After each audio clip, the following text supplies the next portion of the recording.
السلام علیکم، live with عادل شاہزیب کے ساتھ میں ہوں آپ کا میزبان فواد چودھری کا یہ موقف اور لہجہ بتا رہا ہے کہ معاملات تحریک انصاف کے ہاتھوں سے نکلتے جا رہے ہیں۔ تبھی آج پارٹی اجلاس کے بعد میڈیا سے گفتگو میں پی ٹی آئی کے رہنما شدید بپھرے ہوئے ہمیں دیکھے۔ غداری کے مقدمے، گلوں میں رسے ڈالنے، قرار واقع سزا دینے اور گھروں تک چھوڑ آنے کی دھمکیوں سے پی ٹی آئی کا اضطراب اس وقت جھلک رہا ہے۔ یہ اضطراب ہو بھی کیا نہ ہو، گزشتہ چند ہفتوں تک یہی تحریک انصاف قومی اسمبلی میں موجود نہ ہو کر بھی موجود تھی۔ اسی تحریک انصاف کی ملک کے دو بڑے صوبوں میں بھرپور حکومتیں تھیں، لیکن اپنی سیاسی لڑائی کو دوام بخشنے اور ملک میں فوری الیکشن لینے کی ضد نے پی ٹی آئی کے پاس فی الحال کچھ بھی نہیں چھوڑا۔ حکومت نے یکے بعد دیگرے کئی سیاسی وار کرتے ہوئے تحریک انصاف کو قومی اسمبلی سے تقریباً غائب ہی کر دیا ہے۔ اسپیکر قومی اسمبلی نے گزشتہ 8 روز میں پی ٹی آئی کے 113 اراکین کے استعفے منظور کیے اور اس وقت تک تحریک انصاف کے تقریباً 124 اراکین اسمبلی کا قومی اسمبلی سے تقریباً صفایا ہو چکا ہے اور اس وقت پی ٹی آئی کے تقریباً 20 منحرف اراکین اسمبلی ہی راجہ ریاض کی قیادت میں اسمبلی میں موجود ہے۔ گزشتہ روز جن باقی اراکین کی استدعا لے کر تحریک انصاف الیکشن کمیشن گئی، ان 47 اراکین کے بھی استعفے آج حکومت نے منظور کر ڈالے ہیں اور اب بال الیکشن کمیشن کے کورٹ میں ہے کہ وہ ان کو ڈی نوٹیفائی کرتا ہے۔ یعنی تحریک انصاف کی الیکشن کمیشن سے لڑائی وہ کسی سے ڈھکی چھپی نہیں ہے، جس کی ایک منظر کشی آج ہی فواد چودھری کے بیانات سے بھی ہو گئی ہے۔ لیکن کیا آئینی ذمہ داری ادا کرنے کی پاداش میں تحریک انصاف الیکشن کمیشن کے اراکین اور ان کے خاندانوں کو دھمکیاں دینے کی حد تک آ جائے گی؟ یہ انتہائی قابل افسوس طرز عمل ہے۔ دوسرے صوبوں میں نگران نظام حکومت کے معاملے پر بھی تحریک انصاف شدید ناراض ہے۔ پنجاب میں نگران وزیر اعلیٰ محسن نقوی کی تعیناتی کو کسی طور پر قبول نہیں کیا جا رہا۔ اس متعلق آج عمران خان نے ملک بھر میں احتجاج کی کال تو دی تھی، لیکن بظاہر اس نئی مہم جوئی میں عمران خان کو وہ شدت اور قوت نصیب ہوتے ہمیں نہیں دکھی آج جو ماضی قریب میں ان کے پاس موجود تھی۔ پی ٹی آئی پنجاب میں صرف وزارت اعلیٰ کی تعیناتی پر جو ہے اعتراضات نہیں ہیں، بلکہ وہاں لگائے گئے سرکاری افسران بیوروکریسی میں تبدیلیاں بھی پی ٹی آئی کو قابل قبول نہیں ہیں، جن میں بالخصوص 25 مئی کو پی ٹی آئی کے لانگ مارچ کو روکنے والے پولیس اہلکاروں کی واپسی کو برداشت نہیں کیا جا رہا۔ اس معاملے میں تحریک انصاف قانونی چارجوئی پر بھی غور کر رہی ہے، جس میں صرف نگران وزیر اعلیٰ پنجاب، نگران حکومت میں شامل افسران سمیت گورنر پنجاب اور کے پی کو بھی نشانہ بنایا جائے گا۔ دوسری گورنر پنجاب اور کے پی کی جانب سے الیکشن کی تاریخ نہ دینے میں تاخیر کو بھی پی ٹی آئی آئین کی خلاف ورزی گردان رہی ہے اور اس عمل سے اس تاثر کو بھی تقویت مل رہی ہے کہ حکومت الیکشن کو وقت پر کرانے کی بجائے شاید الیکشن میں تاخیر کا بھی سوچ رہی ہے۔ کیا واقعی ایسا ہے؟ تفصیلی گفتگو کریں گے۔ ہمیں جوائن کیا وفاقی وزیر توانائی اور نون لیگ کے خرم دستگیر نے، جن کے لیے گزشتہ 48 گھنٹے انتہائی مشکل رہے جب ملک میں بجلی کے طویل بندش نے وزیر اعظم شہباز شریف کو عوام سے معافی مانگنے پر مجبور کر دیا۔ اس بحران سے متعلق خرم دستگیر کا یہ انکشاف بھی تشویشناک ہے، جس میں انہوں نے بجلی کی بندش کے پیچھے، اس بریک ڈاؤن کے پیچھے بیرونی طاقت کے ملوث ہونے کے خدشے کا بھی اظہار کیا ہے۔ خرم دستگیر صاحب، thank you so much for joining اس۔ گزشتہ 48 گھنٹے پاکستانی عوام نے تاریکی میں گزارے اور کافی سٹریسفل وقت تھا، آپ شاید خود بھی نہیں سو پائے، وزیر اعظم کو معافی تک مانگنی پڑی۔ ہمیں یہ بتائیے گا کہ ذمہ دار کون تھا اور اس کی وجہ کیا بنی؟ جی بہت شکریہ عادل صاحب۔ اس کی بنیادی وجہ یہ تھی کہ کل 7:34 پر گدو میں ہمارا ایک بڑا مرکزی گریڈ اسٹیشن ہے سندھ میں جی، اور اس کے قریب جو علاقے ہیں، تو اس کے وہاں ہمیں دیکھا کہ 3 جو ٹرانسمیشن لائنز تھی ان میں غیر معمولی وولٹیج کا اتار چڑھاؤ ہوا، جس کی وجہ سے پھر جو ملک کے تمام جو پاور پلانٹ جو چل رہے تھے وہ ایک ایک کر کے از خود بند ہوئے اپنی حفاظت کے لیے۔ ایک ٹیکنیکل حفاظت کا نظام ہے، تو وہ از خود بند ہوئے، جس کی وجہ سے پھر پورے ملک میں ایک بڑا وسیع بریک ڈاؤن ہوا، اور اس کے بعد پھر ہم نے اس کو ریکوری کی کوشش کی، اور ریکوری کے لیے ہمارے پاس تربیلا ڈیم ہی جو ایک بنیادی اکائی ہے جس پر ہم انحصار کرتے ہیں، تو تربیلا ڈیم کو باقی سسٹم میں کو چلانے کے لیے استعمال کرتے ہیں۔ تو اس میں ہمیں کچھ تاخیر ہوئی، کچھ ٹیکنیکل ایشوز آئے، لیکن ہم نے پھر سپیر تک اس کو حل کر لیا۔ اس لیے پھر شام 6 بجے سے ہم نے ایک ایک کر کے ملک کا جو نظام ہے وہ بحال کرنا شروع کر دیا۔ آپ کے ناظرین کی انفارمیشن کے لیے کہ وہ نظام جو ہے وہ بیک وقت آن نہیں ہو سکتا، اس میں وقت لگتا ہے اور اس میں اسے مرحلہ وار کیا جاتا ہے۔ تو سب سے پہلے جو ہے وہ پشاور کا جو ایریا ہے اس کو جو لمیٹڈ ہمارے پاس سپلائی تھی وہ دی گئی، پھر اسلام آباد، اس کے آگے پھر جہلم، گجرات گوجرانوالا، اس کے بعد لاہور، فیصل آباد، اور اس کے بعد آخر میں ملتان اور حیدرآباد. جو دلچسپ بات یہ تھی کہ خیبر پختونخوا میں وارسک ڈیم جو ہے وہ تمام وقت چل رہا تھا، تو لہذا اس کے ارد گرد جو علاقے ہیں وہاں بجلی نہیں گئی اور بجلی مکمل طور پر موجود رہی. اسی طرح سندھ میں اونچ کی وجہ سے، جو بلوچستان میں واقع ایک پاور پلانٹ ہے، تو سندھ میں جو سیلاب زدہ علاقے ہیں وہاں بھی تمام وقت بجلی موجود رہی، کیونکہ اونچ پاور پلانٹ سے ہم نے ان کو انرجائز رکھا، اور مشرقی جو بلوچستان ہے وہاں بھی. اس کے علاوہ جو ہے ہمیں اب تمام ملک جو ہے وہ اس کے تمام گرڈ اسٹیشن، 1112 گرڈ اسٹیشن ہیں، وہ بحال ہیں. تو لہذا دو جگہ پہ صارفین کو مشکلات کا بھی سامنا ہوگا. ایک تو یہ ہے کہ لوڈ شیڈنگ ہو رہی ہے، جب تک ہمارا جو نیوکلیئر 2 پاور پلانٹ ہیں، میاں نواز شریف کی بہت بڑی اچیومنٹ ہے، وہ ان کو وقت چاہیے دوبارہ شروع ہونے کے لیے. تو وہ انشاءاللہ پرسوں صبح تک وہ آ جائیں گے. اور کوئلے کے جو ہمارے پلانٹ ہیں وہ اس وقت بھی ایک ایک کر کے آن ہونا شروع ہو گئے ہیں آج شام تک. تو بجلی کی کچھ اس وقت کمی ہے جو انشاءاللہ جمعرات تک مکمل طور پر پوری ہو جائے گی اور بحال ہو جائے گی. صرف جو ایک چیلنج ہے آج کے دن میں وہ کراچی کا ہے، کیونکہ کراچی کو ہم نیشنل گرڈ سے 1000 میگا واٹ اوسطن روزانہ روٹینلی دیتے ہیں. اس میں بھی کچھ کمی آئی ہوئی ہے، جس کی وجہ سے کراچی کے شہریوں کو مشکلات کا سامنا ابھی تک ہے. لیکن ہم پوری محنت کر رہے ہیں، کوشش کر رہے ہیں، اور اللہ تعالیٰ سے دعا کر رہے ہیں کہ پرسوں صبح تک جو ہے نظام مکمل طور پر اپنی اصلی حالت میں چلیں خرم صاحب، نظام بحال ہو جائے گا، بحال ہونے کے قریب ہے، لیکن یہ بہت بڑا فیلئر تھا، ناکامی تھی. اس سے پہلے پی ٹی آئی کے دور میں جب پاور بریک ڈاؤن ہوا تو آپ لوگوں کا موقف یہ تھا کہ یہ نااہل حکومت ہے. اب یہ بتائیے گا کہ یہ نااہلی کا تعین کون کرے گا، کیسے کرے گا؟ شہباز شریف صاحب بھی کہہ رہے ہیں کہ ذمہ داروں کا تعین ہوگا. ابھی تک کیا ذمہ داروں کا تعین ہو چکا ہے کہ کس کی غلطی تھی بلکہ بلنڈر تھا؟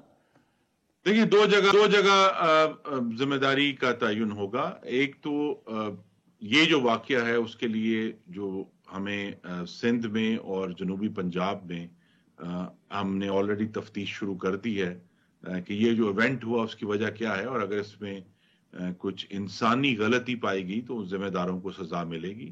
اور اسی طرح جو ہے وہ ہمارے جو ٹرانسمیشن کا جو ادارہ ہے اس کے جو ذمہ دار لوگ ہیں، اگر ان میں محسوس ہوا ہمیں کہ وہاں بھی نااہلی ہے یا غفلت ہے تو ان کو بھی سزا ملے گی. اور اس معاملے میں چونکہ میں کل تقریباً 11 گھنٹے وہاں موجود تھا نیشنل پاور کنٹرول سینٹر میں، تو مجھے کسی سے رپورٹ نہیں لینی، میں خود بہت سارے معاملات کا بینی شاہد ہوں. لیکن اس میں جو بڑی ذمہ داری ہے اس بریک ڈاؤن کی، وہ بالآخر عمران خان کی فاشسٹ حکومت پر آئے گی، جنہوں نے 4 سال پاکستان کے ٹرانسمیشن سسٹم میں کوئی اضافہ نہیں کیا. انہوں نے اس کی حفاظت کے لیے کوئی انتظام نہیں کیا. جو آخری بڑا انتظام تھا ملک کی ٹرانسمیشن کا، وہ مٹیاری لاہور ٹرانسمیشن لائن تھی، جس کا آغاز ہم نے کیا تھا مسلم لیگ نون کے پچھلے دور میں، اور جو کہ اس دور میں مکمل ہوئی. اور آج بھی ملک کی جو ریڑھ کی ہڈی ہے ٹرانسمیشن کے حوالے سے وہ مٹیاری لاہور کی ہائی وولٹیج. اچھا خرم صاحب، آپ نے بڑی ایک بیرونی مداخلت کے خدشے کا اظہار کی وجہ سے شاید بریک ڈاؤن ہوا. آپ ایک تو کس بنیاد پر یہ بات کر رہے ہیں؟ کیونکہ آپ بڑی ذمہ دار جو ہے منسٹری کو ریپرزینٹ کرتے ہیں، اگر ایسا بیان آتا ہے تو we all should be very worried. کن بیسس پر آپ نے یہ بات کی ہے؟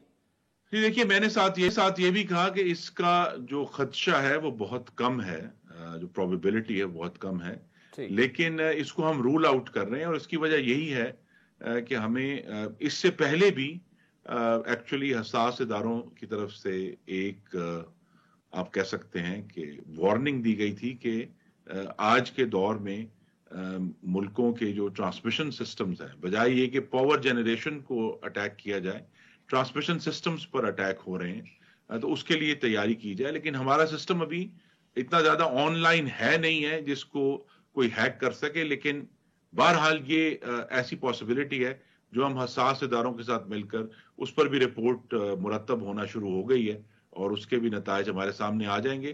لیکن میں پھر دہراؤں گا کہ ہمارا سسٹم ابھی اس طرح کا ہے کہ اس کا خدشہ کم ہے. ایک خدشہ کم ہے تو اس کا مطلب بیرونی ہاتھ سازش جو بھی آپ اسے کہیں آپ اس کو فی الحال رول آؤٹ کر رہے ہیں؟ نہیں، میں اسے رول آؤٹ نہیں کر رہا، میں صرف کہہ رہا ہوں کہ اس کی پروبیبلٹی کم ہے. ہمیں بہرحال اس کو انویسٹیگیٹ کرنا ہے، کیونکہ اس واقعے سے پہلے ہی ایک وارننگ ہمیں ڈیلیور کی گئی تھی جس پر ہم نے کام بھی کیا تھا. پاکستان میں سائبر سیکیورٹی جو ہے ہمارے سسٹمز کی، جو کمپیوٹرز کی، وہ پہلے ہی کوئی ایسا سبجیکٹ ہے جس پر زیادہ توجہ ہم نہیں دیتے، ہمارے غالباً کلچر کا اور ایڈمنسٹریشن کا حصہ نہیں ہے. لیکن یہ ٹرانسمیشن کا نظام، اور کل قوم نے، ہم سب نے اس کا تجربہ کیا ہے کہ یہ کس قدر کلیدی کردار ہے کہ اگر آپ کے پاس تمام پاور پلانٹس موجود بھی ہوں، کیپیسٹی بھی ہو، لیکن اگر ٹرانسمیشن اویلیبل نہیں ہے صحیح حالت میں، تو اس کا نقصان ملک کی معیشت کو ہوتا ہے. تو اس کو پروٹیکٹ کرنے کے لیے بھی ایک واضح لائے عمل مرتب کرنا ہم نے شروع چلے اسے تفصیلی گفتگو کی ہوگی. خنم صاحب، سیاسی معاملات پر بات کریں. قومی اسمبلی سے پی ٹی آئی کے سارے استعفے منظور ہو چکے ہیں، لیکن انتخابات کی تاریخ نہیں دی جا رہی، اور پی ٹی آئی کا گلہ یہ بھی ہے کہ پنجاب اور کے پی میں بھی آئین کو پامال کیا جا رہا ہے. 2 دن کے اندر اندر آپ کو مطلب الیکشن کی ڈیٹ دینی تھی الیکشن کمیشن کو. تو اس سے ایک تاثر یہ مل رہا ہے کہ وفاقی حکومت اور اس کے اتحادی جو ہیں وہ انتخابات سے بھاگ رہے ہیں، چھپ رہے ہیں. جی نہیں، جو غالباً 2 دن وہ کلیم کرتے ہیں، لیکن یہ الیکشن کمیشن آف پاکستان نے تاریخ دینی ہے اور 90 دن کے اندر دینی ہے. تو اگر 12 جنوری کو پنجاب اسمبلی تحلیل ہوئی تھی تو انشاءاللہ 12 اپریل سے پہلے پنجاب اسمبلی کے انتخابات ہو جائیں گے. اسی طرح جب خیبر پختونخوا کی اسمبلی کچھ دن بعد تحلیل ہوئی ہے تو اس کے بھی 90 دن کے اندر اندر انتخابات ہو جائیں گے. یہ افواہیں ہر قسم کی چل رہی ہیں، لیکن سبق یہی ہے اور ہمیں اس پر انشاءاللہ عمل بھی کرنا ہے کہ آئین پر کاربند رہنے میں ہی پاکستان کی بقا ہے. صرف یہ ضرور ہے، اور یہ اس سے قطع نظر کہ کون الیکشن جیتے گا، یہ ان تمام جو انتخابات ہونے ہیں ان پر کچھ 70 ارب روپے کے اخراجات آنے ہیں. تو یہ 70 ارب روپے کا جو کالا کنواں ہے، یہ عمران خان صاحب نے قوم کے لیے کھود دیا ہے. اگر وہ یہ قدم نہ اٹھاتے، چاہے وہ اسمبلیاں تحلیل کرنے کا تھا یا قومی اسمبلی سے استعفے دینے کا تھا، تو یہ 70 ارب روپے بچ سکتے تھے اور ہم وقت پر انتخابات کراتے. لیکن اب ایک آئینی عمل ہے، اور جس طرح وہ آئین کے اوپر اصرار کر رہے ہیں الیکشن کی تاریخ کے معاملے میں، انہیں پھر جو الیکشن کمیشن نے آئین کے تحت نگران وزیر اعلیٰ کا تعین کیا ہے اس کو بھی مکمل طور پر قبول کرنا چاہیے. آپ کے جواب سے یہ تاثر کیا لیا جائے کہ انتخابات میں تاخیر جو ہے وہ وفاقی حکومت بھی نہیں چاہتی اور نہ ہی یہ کارڈز پر ہے، کہیں یہ ڈسکشن ہو رہی ہے؟ میں یہ کہہ رہا ہوں کہ یہ فی الحال صرف قیاس آرائیاں ہیں کہ الیکشن میں تاخیر ہوگی.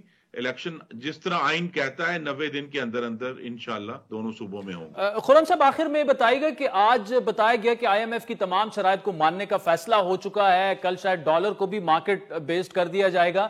اب ان اقدامات میں تاخیر سے ہمیں نقصان پہنچا، آپ اکانومی کو بڑا اچھا سمجھتے ہیں، لیکن ابھی بھی اگر آئی ایم ایف کے پاس اب چلے بھی جائیں کیونکہ اتنی تاخیر ہو چکی ہے، لگتا نہیں ہے کہ معاملات آپ کے کنٹرول میں آ جائیں گے اکنامکلی سپیکنگ؟ جی دیکھیے، 2-3 کلیدی ایشوز ہیں جس پر عمران خان نے 2019 میں آئی ایم ایف سے معاہدہ کیا تھا، اور آئی ایم ایف جو ہے اس دفعہ مجھے کہنے دیجئے کہ جب سے افغانستان سے وتھڈرال ہوا ہے مغربی جو فورسز کا، تو آئی ایم ایف بھی اب ایک فرق نظر سے پاکستان کو دیکھ رہا ہے، اور وہ اصرار کر رہے ہیں کہ 2019 کے جو ایگریمنٹ ہے عمران خان کے، اس کے اوپر وہ عمل کروائیں گے. تو یہ چیلنجز ہیں ہمارے سامنے، لیکن اب کوشش یہی ہے کہ آئی ایم ایف کے پروگرام میں جا کر پھر جو ہمارے دوست ممالک نے ہمارے ساتھ کمٹمنٹس کی ہوئی ہیں، تو جس کی وجہ سے ہمیں ڈالر انفلوز کی ضرورت ہے. جیسے ہی ڈالر انفلوز آئیں گے تو پھر ڈالر کی قیمت بھی از خود مستحکم ہوگی، اور جو یہ تمام اس وقت ایک بے یقینی ہے وہ بھی انشاءاللہ درست ہو کر ایک استحکام میں بدلے گی. چند دستگیر صاحب، thank you so much for joining اس. ناظرین، بریک کے بعد آپ سے دوبارہ ملاقات.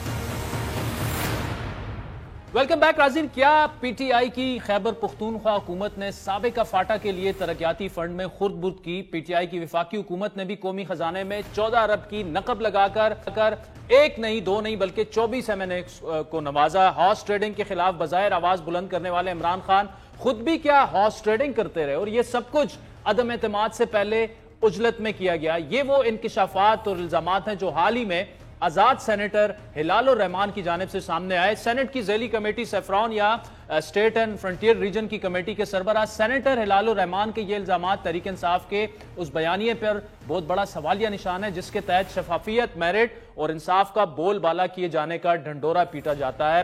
دلچسپ بات یہ کہ عمران خان نے ان ایم این ایز کو پیسے تو جاری کیے لیکن ان علاقوں کی ترقی کے لیے یہ پیسے گراؤنڈ پر خرچ نہیں ہوئے. یہ دعویٰ ہے ہلال الرحمان صاحب کا، جن کے مطابق انہوں نے جب مومند کی ایم بی بک یا میجرمنٹ بک کا معائنہ کیا تو اس میں یہ انکشاف سامنے آیا کہ ایک رات میں 26 لاکھ فٹ سے زیادہ کا پائپ بچھایا گیا کاغذوں میں، جس کو اگر آپ کلومیٹرز میں ڈالیں تو یہ پائپ مومند سے لے کر ملتان تک کا رستہ ہے. اور دلچسپ بات یہ کہ گراؤنڈ پر یہ پائپ دکھائی نہیں دے رہے اور جتنا یہ مخصوص پائپ ہے یہ پاکستان میں آسانی سے میسر بھی نہیں. اسی طرح باجاوڑ اور شبقدر میں 24 کروڑ روپے کی مد میں 6 دن میں 30 لاکھ فٹ کام کرنے کا دعویٰ کیا گیا، جو کہ پاکستان میں کوئی ایسی کمپنی نہیں ہے جو اتنے کم دن میں اتنا کام کر سکے. ساتھ ہی سوات میں بھی اسی طرح کے معاملات سامنے آئے ہیں جہاں 1 ارب 26 کروڑ روپے کے ترقیاتی فنڈ دیے گئے. سوات میں تحریک انصاف کے مرکزی رہنما مراد سعید بطور ایم این اے ان کی اجازت کے بغیر ہمیں بتایا گیا کہ کوئی جرت بھی نہیں کر سکتا تھا کہ یہ فنڈ جاری ہوں.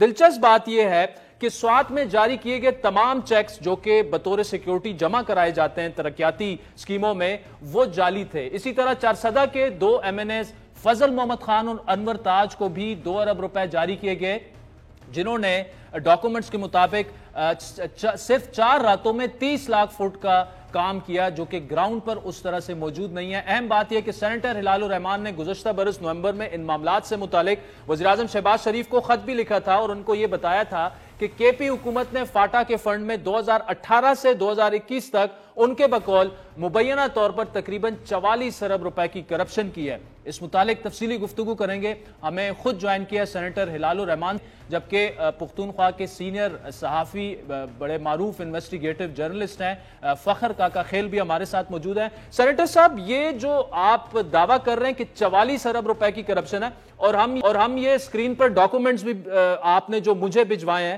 جس سے کراس چیک کر کے بھی بڑی حیرانی اور بڑے سرپرائزنگ فیکٹس ہمارے سامنے آئے ہیں. کیا اس کی تفصیلات ہیں اور خصوصاً یہ جو مومند اور شبقدر میں کام ہوا، آپ کا یہ دعویٰ ہے کہ یہ گراؤنڈ پہ بالکل یہ کام نہیں ہے لیکن پیسے چلے گئے ہیں؟ شکریہ شاہزیب صاحب. میں نے 2 قسم کے خط لکھے تھے پرائم منسٹر صاحب کو. ایک جو جس فنڈ کا آپ ذکر کر رہے ہیں وہ 44 ارب وہ فنڈ تھے جو کہ کمٹمنٹ کی گئی تھی ٹرائبل ڈسٹرکٹس کے ساتھ کہ جب آپ کو مرج کیا جائے گا تو آپ کو سالانہ 100 ارب روپے دیا جائے گا. یہ اس ایک خط اس کے حوالے سے لکھا گیا تھا. جب میں نے ایک میٹنگ کی تھی تو میٹنگ میں ایک عجیب قسم کی سچویشن تب کریٹ ہوئی کہ جب میں نے ان کو بلایا تھا کمیٹی نے فائنینس کے پی کو، پی این ڈی کے پی کو اور اے جی کے پی کو، چونکہ تمام معاملات اور تمام اخراجات جو ہے اس کا ریکارڈ اے جی کے پی رکھتا ہے. ان کے ریکارڈ کو جب ٹیلی کیا گیا 4 سال کے دیے گئے اماؤنٹس میں تو ایک 45 ارب روپے کی ڈسکریپنسی نکل آئی ان تینوں کی ریکارڈ میں. جو ریکارڈ نے ہمیں دیا تھا اس میں 45 ارب روپے غائب تھے فاٹا کے لیے. یہ وہ فنڈ تھے جو اے آئی پی اور اے ڈی پی کے نیچے دیے گئے تھے فاٹا میں خرچ کرنے کے لیے. تو بعد میں تو انہوں نے کافی زیادہ اس پہ لیٹر وغیرہ لکھے لیکن ہمیں اس کے بعد کبھی تفصیل نہیں دی. یہ فاٹا والا مسئلہ جو تھا یہ اے ڈی پی اور اے آئی پی جو ہمارے پی ایس ڈی پی سے اسکیم چل رہا ہے. دوسرا جو تھا وہ ایس ڈی جیز کا، جو میں نے آپ کو اس کے چیک وغیرہ بھی کچھ بھیجے اور کچھ ریکارڈ بھی بھیجے اور ایک سٹیٹمنٹ بھی میں نے بھیجی ہے کہ جس میں افسر نے، جس میں انوار الحق ڈوگر، جس میں ان کے جو پاک پی ڈبلیو ڈی کے چیف انجینئر ہے، اس کے ایک اور افسر جو اس کا ایک سی این ہے، انہوں نے خود مجھے لکھ کر دیا کہ ہم نے پیسے چوری کیے اور ہم 10 دنوں کے اندر یہ پیسے واپس خزانے میں جمع کر دیں گے. شاید وہ جو سٹیٹمنٹ آپ کے پاس ہو آپ ڈسپلے کر سکتے ہیں. پاکستان کے عوام کے ساتھ جو جی بالکل وہ ڈسپلے پہ چل رہی ہے. سینیٹر صاحب یہ جتنے بھی فیکٹس ہمارے پاس ہیں obviously ہم نے خود بھی کراس چیک کیا اور یہ اس وقت اسکرین پر چل رہے ہیں. آپ جاری رکھیں.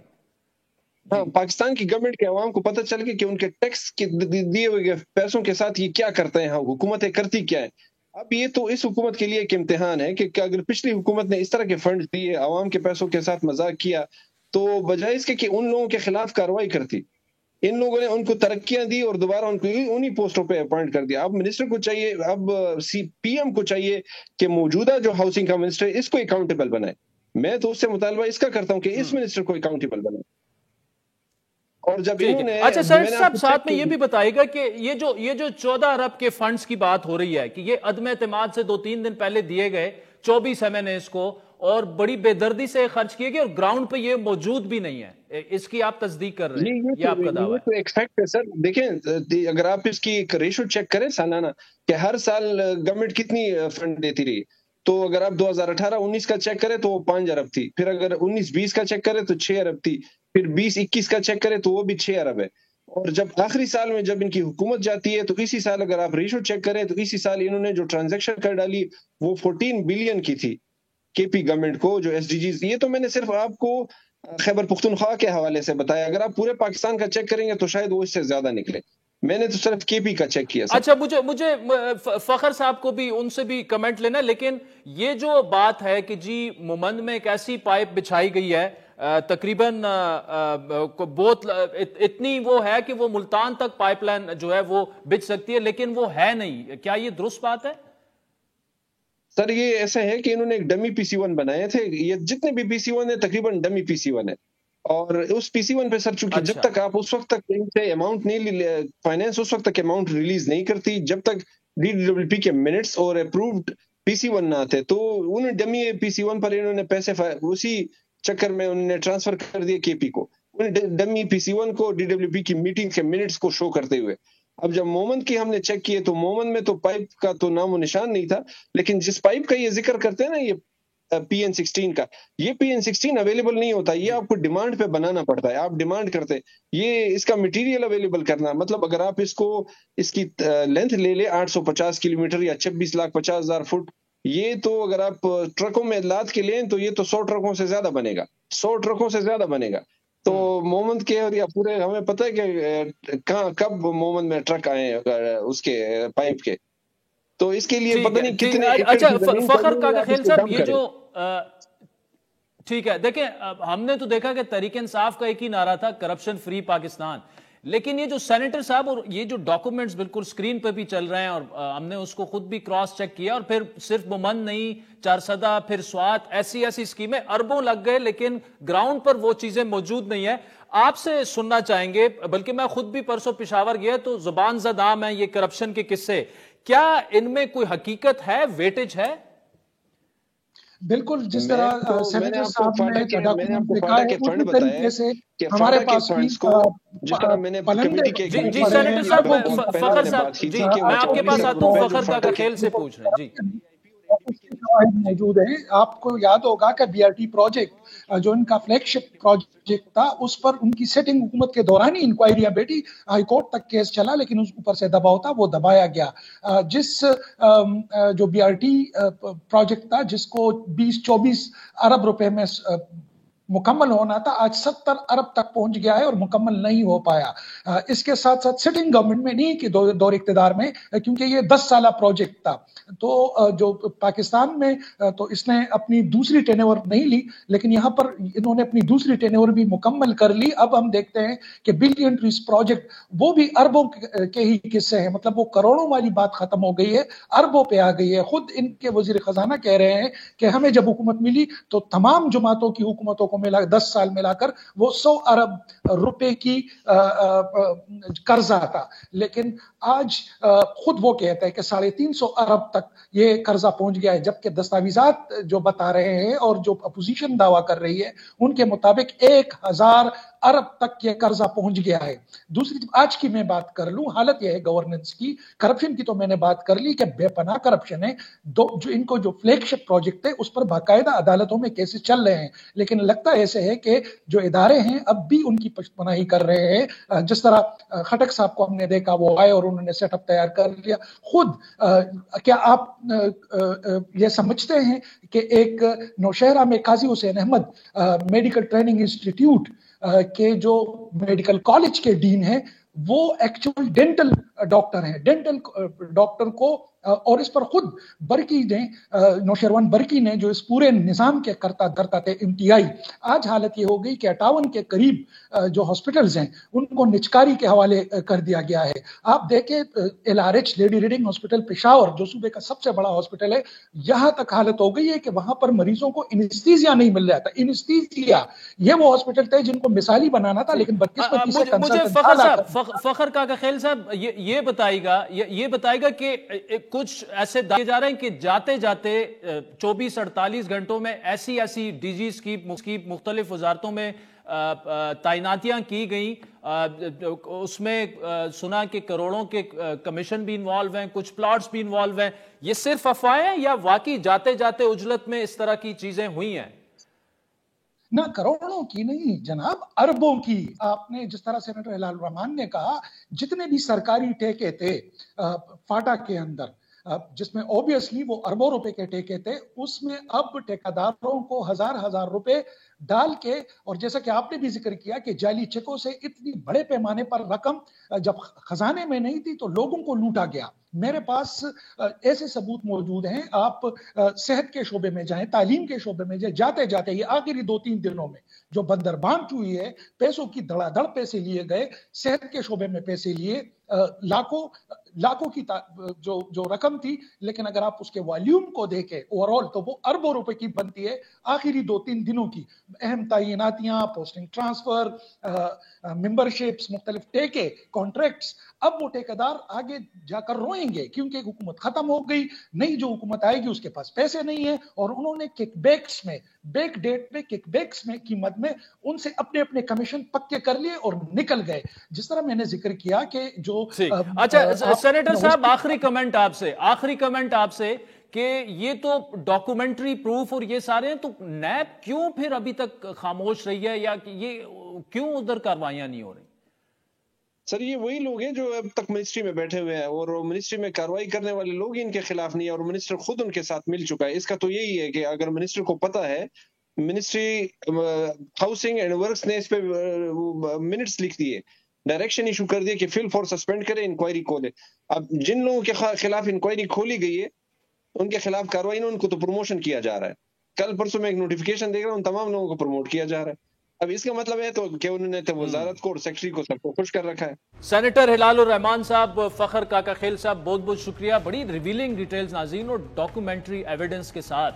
تو اس پر ظاہری بات ہے، اب جس طرح سینیٹر ہلال الرحمان صاحب نے کہا، وزیراعظم صاحب سے بھی انہوں نے کہا ہوا ہے، اور خود عمران خان صاحب کو بھی اس کا نوٹس لینا چاہیے۔ اگر یہ امبیزلمنٹ اور اس طرح کی کرپشن سامنے آ رہی ہے تو یہ خود ان کی اپنی پارٹی کے لیے بھی بڑا ڈیمیجنگ ہے۔ وقت تو چاہتا ہے ایک بریک کا، جس کے بعد اسلام آباد میں پاکستان میں برطانوی ہائی کمشنر جو ہیں وہ ہمیں جوائن کریں گے ایک بریک کے بعد۔ ویلکم بیک ناظرین۔ پاکستان میں برطانیہ کے چارج افیئرز یا مشن چیف اینڈریو ڈالگلش نے گزشتہ ہفتے ہی اپنا منصب سنبھالا۔ سابق ہائی کمشنر کرسچن ٹرنر کے برطانیہ واپس جانے کے بعد سے اینڈریو ڈالگلش اس وقت پاکستان میں برطانیہ کے قائم مقام یا ایکٹنگ ہائی کمشنر ہیں۔ اس سے پہلے اینڈریو ڈالگلش گزشتہ برس جولائی میں ہی پاکستان میں برطانوی ہائی کمیشن میں ڈپٹی ہائی کمشنر کا عہدہ سنبھال چکے تھے، اور اس سے پہلے اینڈریو نے لندن میں خارجہ کامن ویلتھ اور ڈیولپمنٹ آفس میں بھی کام کیا۔ 2016 سے 2021 تک اینڈریو نے کروشیا میں ملک برطانیہ کے سفیر کے طور پر بھی کام کیا۔ اس کے علاوہ جنوبی کوریا میں بھی نائب ہیڈ آف مشن کے فرائض وہ سر انجام دے چکے ہیں۔ اینڈریو نے پہلے ہی میڈیا انٹریکشن میں ان کا یہ دعویٰ ہے کہ پاکستان اور برطانیہ کے درمیان رواں برس سے اعلیٰ سطح کے دوروں کا آغاز ہو جائے گا۔ برطانوی ہائی کمشنر کے مطابق وہ امید کر رہے ہیں کہ برطانیہ کے اہم وزراء کا پاکستان کے دوروں کا رواں سال جو ہے وہ ہوں گے، اور اسی طرح برطانیہ بھی پاکستان سے وزراء کے دوروں کی توقع کر رہا ہے، کیونکہ یہ اچھا ہوگا کہ جب سینئر عہدیدار ملیں گے اور اہم فیصلے ہوں گے۔ ایکٹنگ برٹش ہائی کمشنر نے یہ یقین بھی دلایا کہ پاکستان کو ترجیحی بنیاد پر جو ہے پاکستانیوں کو ویزے ملیں گے، جبکہ سٹوڈنٹس کے ویزوں کو بھی انتہائی تیز رفتاری سے اس وقت بھی جاری کیا جا رہا ہے۔ پاکستان میں اپنے تجربے سے متعلق اینڈریو کا کہنا تھا کہ یہ بہت ہی اچھا لیکن بہت ہی مصروف ان کا وقت رہا ہے۔ برٹش ہائی کمشنر کے مطابق انہوں نے اپنی زندگی میں کبھی اتنا کام نہیں کیا تھا پہلے، کیونکہ پاکستانی سفارت خانہ انتہائی بڑا ہے، اہم ہے، دنیا کے اہم سفارت خانوں میں سے ایک ہے، اس لیے یہاں بہت کچھ ہو رہا ہے جو کہ زیادہ اچھا ہے۔ کچھ معاملات بڑے چیلنجنگ تھے، جیسا کہ فلڈز جب آئے پاکستان میں،